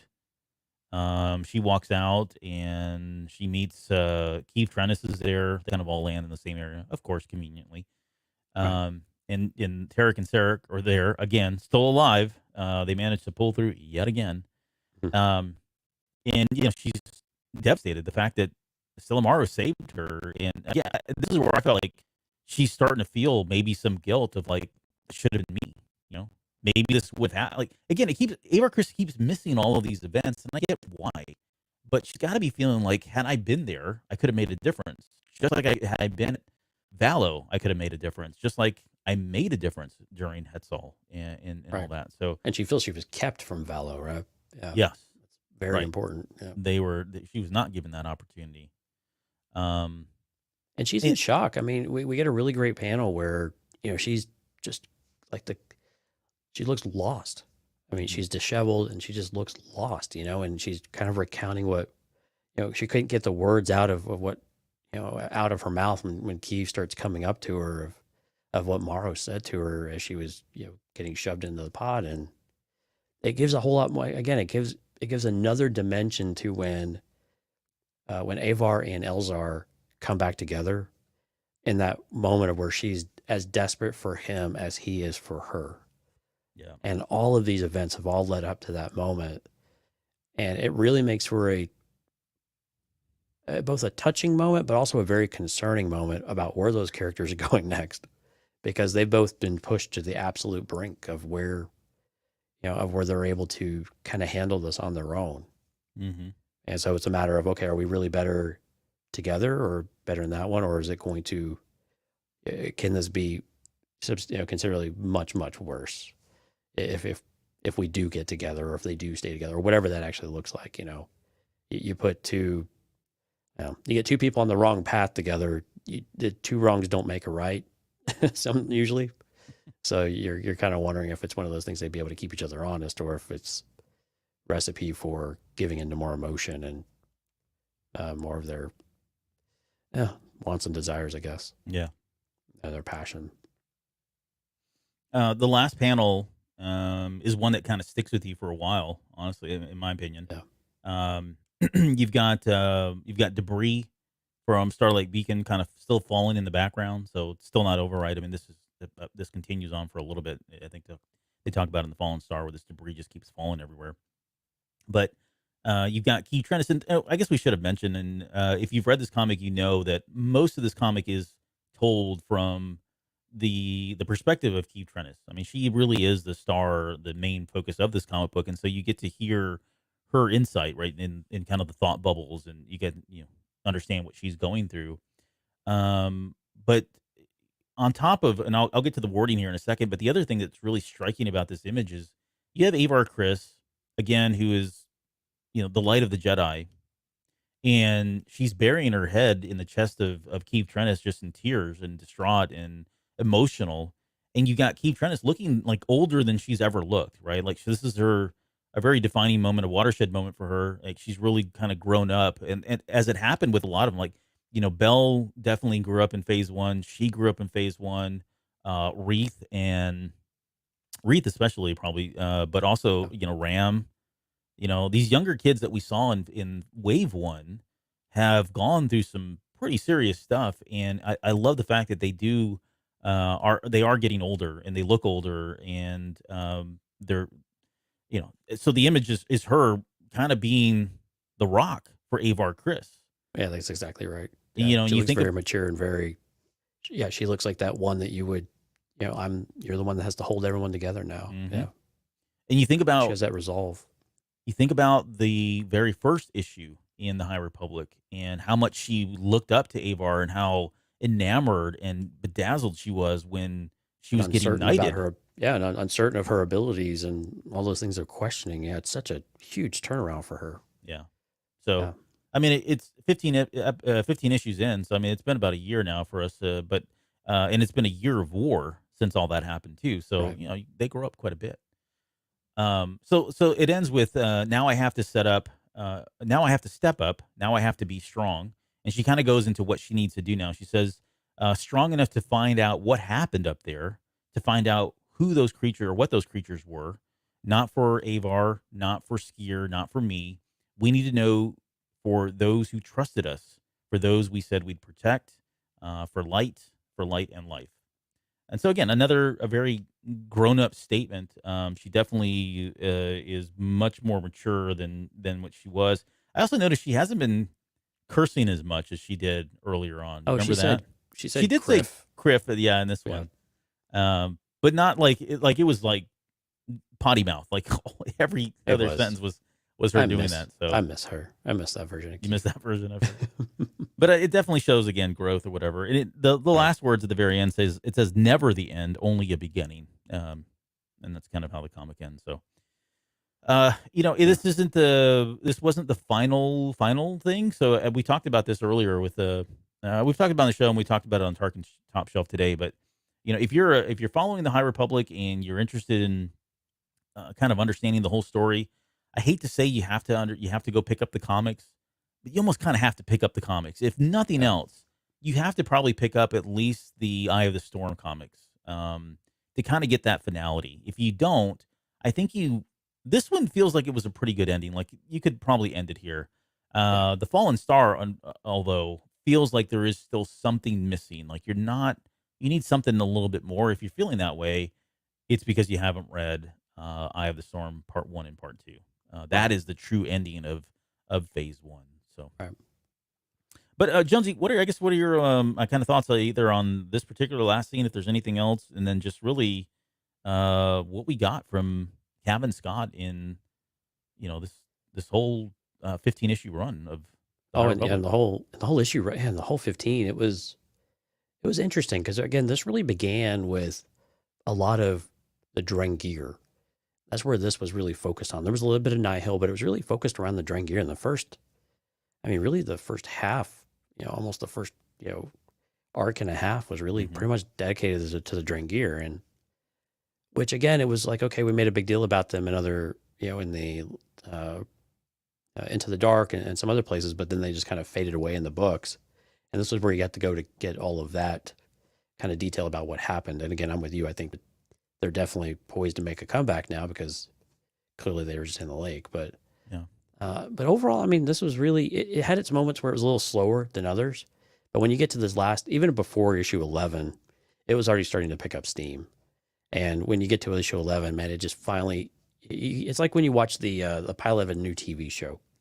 When you watch the pilot of a new TV show, it's usually not all that great. It may have some moments where you're like, okay, this seems promising, but it usually takes several episodes into a season, maybe half a season, maybe a whole season, before the show really finds itself, or it really finds its groove, and everyone feels kind of established, and they comfortable with what they're doing, and then the next season everything kind of takes off. Mhm. The High Republic comic really felt like that, where it was good, it had moments, it was doing the right things, there was some good artwork, there was good writing, but when it hit issue 11, and really maybe a couple of issues before that, it really hit its stride, and it was like, here's how good this comic series can be. And then we get to issue 15 with this artwork. I mean, it says this is it. This is the pinnacle of Star Wars comics right here. For High Republic, issue 15, writing, art, storytelling, everything you wanted is all right there in front of you. And so I just thought that was fantastic and great. And again, you and I read a lot of comics in general, and we would love for other people to get more on board with it. But I think this is one of those issues where if you read issue 15, even coming into it or listening to the show and then reading it, hopefully you'd look at it and be like, wow, this is actually pretty good. Yeah. I can see why people enjoy this stuff so much.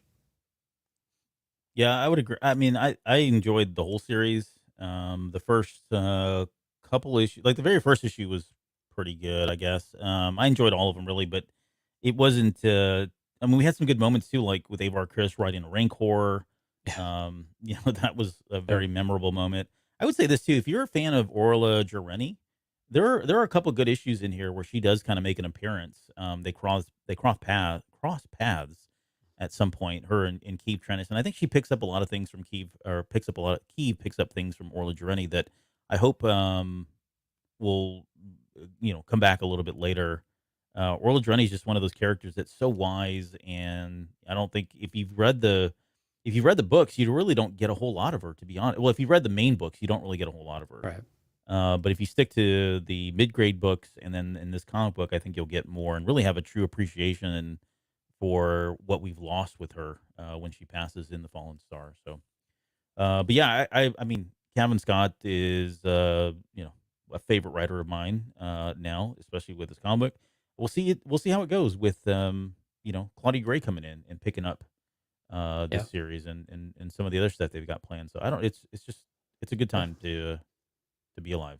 Yeah, and so High Republic comic is also on hiatus until Phase 2 officially kicks off, which won't be until this fall. So we've got a few months of where my pocketbook will be a little bit happier because I don't have to buy as many comics. Well, it's the variants that are killing you. The variants are killing me. Let's be honest. Yeah. Yeah. They don't. It's not one comic, folks. It's like, depending if it's like Amazing Spider-Man or something, it's like 12 every single month. So I'm like, okay, no, that's enough. I'm done with that. Just these 2 or 3. But yeah, no, it's going to be a void, in the High Republic space, because of course High Republic Adventures is done. All of the other material with Eye of the Storm and Trail of Shadows is done. The High Republic flagship is done. So it's going to be a bit of a void there for a while, and then Marvel will pick up with this in October, and then IDW is no longer in the mix. So High Republic Adventures will continue, or whatever that looks like, will actually be on Dark Horse. So our official return to Dark Horse Comics begins later this year as well. Oh yeah. It'll be interesting. I haven't seen a younger reader's book on Dark Horse before. No. I guess they. Well, no, that's IDW. Yeah, I haven't seen a younger reader's book on Dark Horse before, so it'll be interesting. They've done later. Who's writing that one? Is that DJO? For the Dark Horse series? Yeah, yes, Dark Horse. He's staying on to write. I know he's doing a graphic novel. I was presuming he was doing the comics too. I'm almost sure of that. Okay. That would make sense. But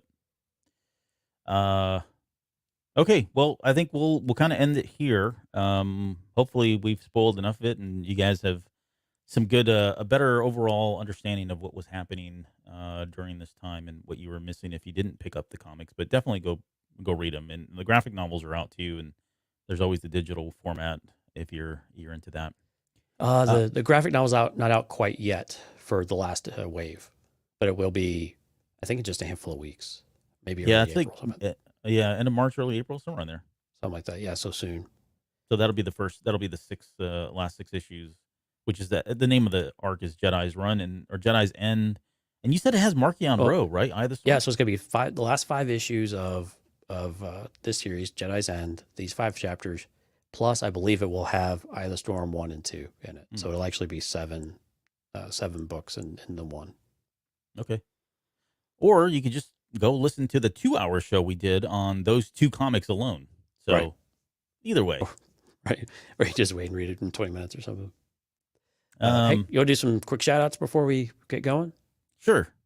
All right. We had Mandy, Steph, Jeff, Kathy, Diego, Risk, Caleb. Man, good to see you, Caleb. It's been a while since we had you on here. Lauren, Twan, and Jonathan, who kicked us all off this evening. So thank y'all and everyone who was also kind of in the background watching. We appreciate you guys being with us. I'm looking at the likes here, see if there's any. Oh, Leland Henry and Richard Williams also looks like they were watching on Facebook. So appreciate you guys tuning in. And Mandy. Did you Yeah, say I had Mandy? Mandy. Oh. Yeah, I had her on there first. Yeah. Oh, gotcha. Okay, and then as far as programming notes, we've got we've got this Thursday will be a Patreon show. If you want to join us for that, even if you're not a Patreon member, you can still watch the show if you tune into the live stream on YouTube. And we're going to be going back to the Fallen Star. So our High Republic coverage is not ending anytime soon. But we're going to go back to the Fallen Star and cover some of the Nihil characters and kind of what they were going through. And then after that, this next Sunday, a week from today, oh boy, we're going to get into Trail of Shadows, which was another excellent comic series that came out and gave us a little bit more about the Nameless and didn't at the same time. Yeah, that was. But it was good. But it was a good comic, yeah. Even though what's funny is at the end of that, well, I don't want to spoil it. At the end of that one, they're more like, we really didn't do anything. Yeah. But But we'll get no stone is left unturned here, so we'll be getting into all that. And then we still got what do we got? We're going to talk about more Fallen Star. We got Midnight Horizon. Yeah, looking forward to Midnight Horizon. We got a Bell and Buryaga show, and then we got a Stellan and Elzar Mann show, as what we're saving for the very end here. So Yeah, and then we'll start looking forward to Celebration, listener Q&A, more Kenobi. I'm sure there's going to be more Kenobis we start getting ramped up. So lots to stay tuned for as we start rolling through into April and into May. yep, and the Dungeons and Dragons alignment show that we're going to do. Where Fine, I'll go write it down. put it in the backlog of ideas Right. that never get done. All right. Well, I guess that's it. We will see you guys Thursday. Any final words before we get out of here? Nope. Thanks, everyone. Okay, bye.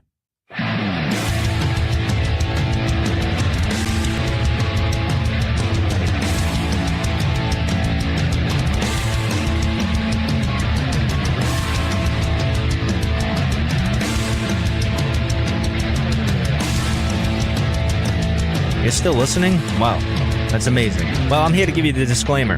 Normally we do a big, long, drawn-out disclaimer thing saying what's what and who's what and all that other stuff, but I think you guys kind of know that Lucasfilm and Disney have no affiliation with us at all, and we have none with them.